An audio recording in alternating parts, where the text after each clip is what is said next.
We're now here with Brent Rudolph, who heads up the DNR's Deer and Elk Program for the Wildlife Division. Welcome to the Buckpole, Brent.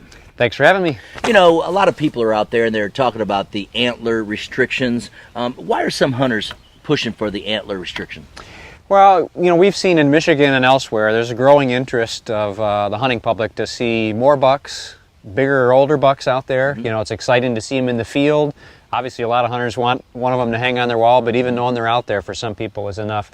And in a state like Michigan, though, we have so many hunters, there's a lot of hunting pressure on bucks out there. So many people are starting to do some voluntary practices. You know, they're working with their neighbors and passing younger deer and seeing some success. A lot of QDMA out there, the association where people are, again, kind of banding together their plots of land. Right. The Quality Deer Management Association is a group in particular that many of these folks are involved with, but a lot of folks are doing it in their on their own initiatives as well. But Michigan does have a process where groups can come forward and propose a mandatory restriction. We look at a minimum number of antler points a deer has to have, so you protect some of those younger bucks. And it goes through an evaluation process to see if a majority, at least 2/3 of people support a proposal like that, then they can see it enacted as a regulation. So a local group or organization can, put together, a thought process, kind of a proposal, and then bring it to the DNR, and then you guys will do like a study or an analysis, and then see what everybody else thinks in that area? That's right. And the process actually came about in the late 90s, and that was the point at which we have our Natural Resources Commission that actually sets our hunting regulations. They have monthly meetings. They have hunters come and say, you know, there's a lot of interest in our DMU, our county, and in seeing the rule put in place, and people are really interested in this. Please adopt a regulation like this. Well, the commissioners didn't have a good sense of knowing whether someone just coming to a meeting to them really had a good feel for what the public overall thought or not. So this process came around to say, the Wildlife Division, we have a survey staff that does this kind of work on a regular basis, so we randomly select hunters from an area.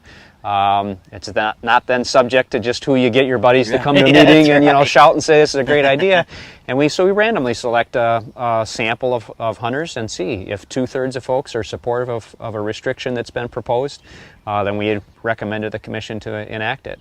If not, then we say the support's not there. If there's not some other dire need for some reason that we see that we'd bring it forward, then it's a matter of just preference of hunters. If it's not sufficient, then we don't advise it be implemented. So there's a lot of hunters out there, I'm sure, that are asking, well, why don't we just do this for the whole state? Why don't we just have a antler point restriction that covers everything statewide? Right. So, I mean, I get regularly contacted by folks from one day to the next. You'll have some people saying, this is something we need for the future of our hunting. We need more deer and older bucks. It gets exciting. It gets kids interested. It keeps hunters engaged. Right. And at the same time, I'll have folks saying, why are we doing any of this? You're going way too far with these restrictions. So there's no doubt there's a wide difference of opinion on it. But what the process does, it says we're gonna require that there's a standard that at least 50% of yearling bucks will be protected by this regulation. In the Upper Peninsula, that generally requires 2 antler points on one side, northern lower 3 on one side, and in southern Michigan 4 on one side. The idea being that if you have a fork rule in southern Michigan, it's going to protect a few deer, but not very many, and why bother requiring people to look closer if you're not really going to see much of an effect? So there's a couple of those criteria in place, and otherwise groups, if they have a good membership in a local area and come forward and give a proposal, then it can enter into this process for consideration. All right, so let's talk about the hunters out there that say, well, wait a second, I am totally opposed to the antler point restriction. You're taking away my right to go out there and hunt. What kind of suggestions do you have for people like that oppose the antler point restrictions? Well, there's a couple things. First of all, obviously, again, we respect the idea that there's different views on hunting, and that's why we try and get kind of a sense of what hunters overall think. There's no doubt that even 1/3 of hunters, if 2/3 support it, right, and there's still 1/3 of the hunters left out, which can be a lot of people. Obviously, we try and make the point as well. Folks have a concept that I have a right to take any deer I want. I don't want to have restrictions of saying what I can and can't do.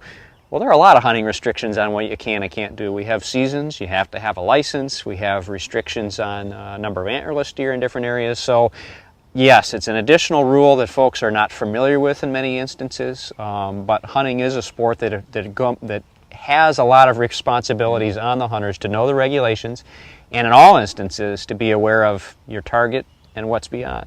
It takes a closer look to count points, but it's not outside the realm of some of the basics of hunting too. Well, now the NRC recently approved the proposal for the Northwest Lower Peninsula.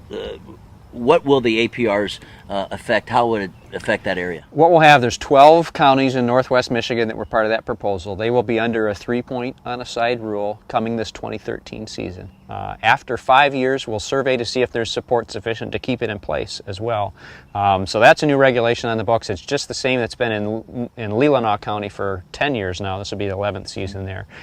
All hunters have to abide by that minimum except for folks with a mentor license. Those are kind of unique tags in and of themselves. They're good for any deer, but otherwise all hunters in all seasons will have that restriction in place. So are you seeing positive effects from some of the antler point restrictions that are in place? We've had a couple different units around the state that have been in these restrictions for various points in time.